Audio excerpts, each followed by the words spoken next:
Hello and welcome to Stallion TV from Abraham Baldwin Agricultural College. I'm Kevin Huachin here with your news for October 20th, 2016.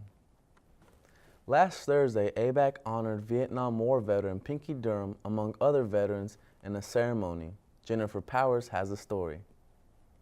Hello everybody, I'm Jennifer Powers. We're here at Tift Hall to celebrate the opening of the Freedom Gallery in honor of Pinky Durham.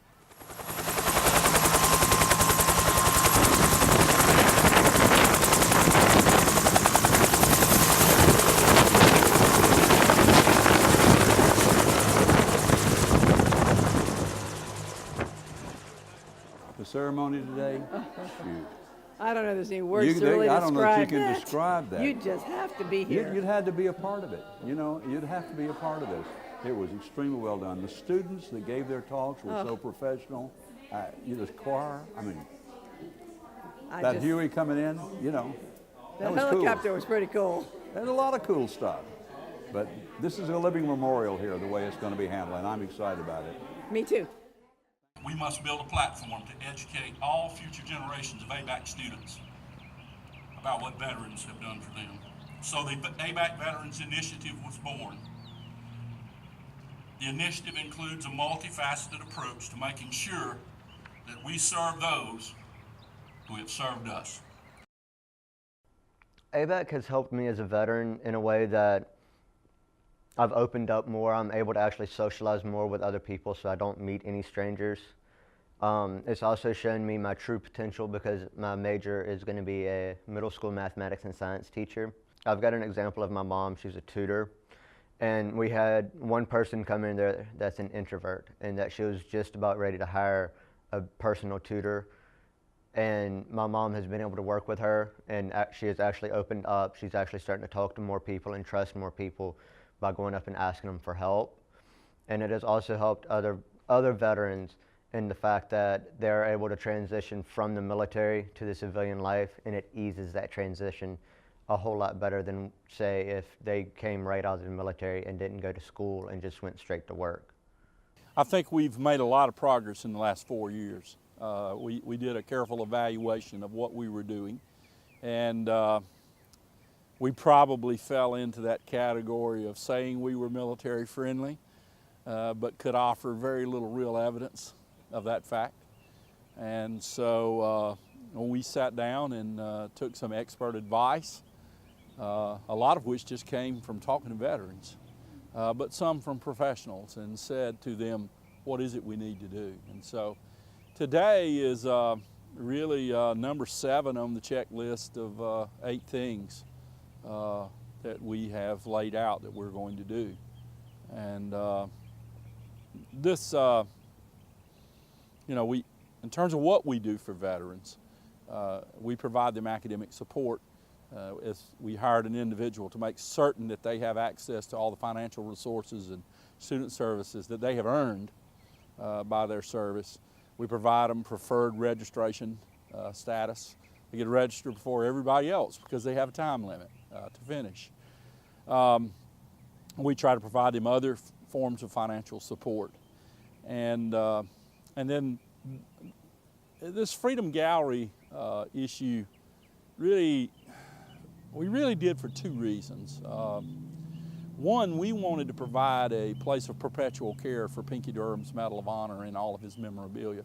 His family has spent the last 50 years making sure that that stuff is kept together, and they needed a perpetual care place, an institution that would carry on, and this was the place.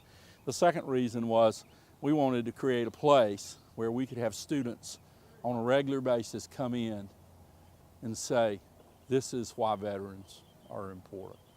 And we think that that will bring more veterans to this campus, and that just adds to the richness of what we have to offer. You know, we're excited that Pinky is being honored here, but it's not just about Pinky, as I think we've discussed over the last several days. It's about all the veterans, those who gave their all and those who were prepared to give their all. So while this is an extremely exciting honor, once again, Tifton and Tift County has shown up, and to have ABAC do this, which is, of course, my alma mater, bringing Pinky back here where he's buried, this is the right place for him, and the passion that Dr. Bridges and Kim and Lindsay and her team have shown are indescribable. I mean, I've got people here that have come from all over the nation to this event.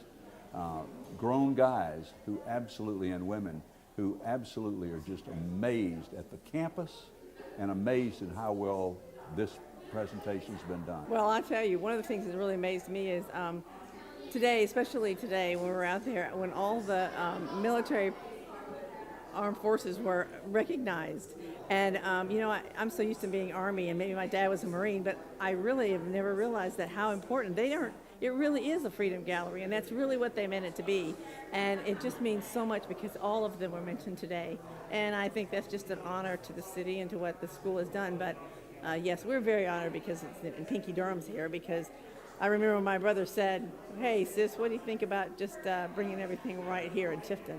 And this is home to me, and I was born here, and I absolutely love it as home. So to me, it's just put it all together. There's just really not a lot of words I can say except what this school has done for this whole event has just been incredible. And one more thing, the presentation of the Freedom Gallery is, you can't describe it without being here and experiencing it. This is extremely well done, and it's an ongoing thing. It'll continue to grow and be hopefully a good signal to everybody. So we're excited about it. Yeah, thank you. Reporting for Stallion TV, I'm Jennifer Powers. The Freedom Gallery is now open, so we encourage you to go check it out in Tift Hall. Coming up on the calendar, today is the last day of the Ag Expo, so don't miss out. Pegasus Open Mic Night will be held tonight outside by Lake Baldwin at 7:30. Tomorrow, October 21st, is the deadline for the annual Fall Hay Bale Contest. On Monday, October 24th, Priority 1 registration starts at 8:30 a.m. That's all for this edition of Stallion TV. I'm Kevin Huachin.